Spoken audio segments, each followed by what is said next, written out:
August 5th, 2022 Daily Synopsis. Let's do it. All eyes today were on the Democratic Party because they're on the verge of actually doing something, which, if you follow politics, you know that's a rare feat. Questions remained yesterday about the Inflation Reduction Act and whether or not it was actually going to get the support from the 50 Democrats that it needs. Kirsten Sinema from here in Arizona was one of the last holdouts. She did request and demand a change in what the tax structure was going to be in it. She was given it, and it appears that tomorrow the vote is going to happen on it.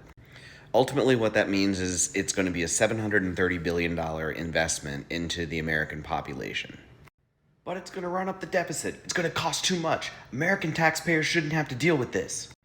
I mean, that was literally all that came out of Republican outlets and Republican politicians who are all over social media today, posting things about how much Democrats are spending and what they're doing.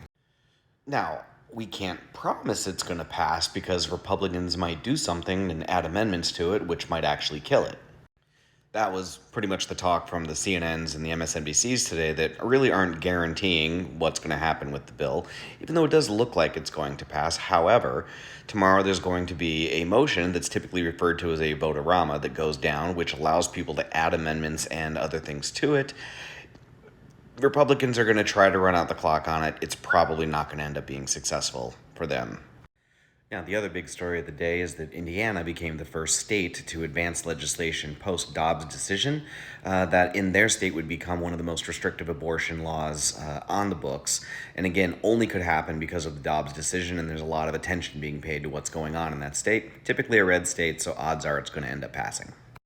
And of course, last but not least today, conspiracy theorist and Sandy Hook shooting denier, Alex Jones, was given a larger penalty today for his hearing, which yesterday was a $4 million penalty that came out.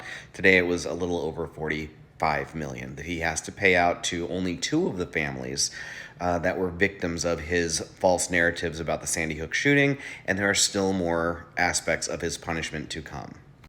And that's the news of the day.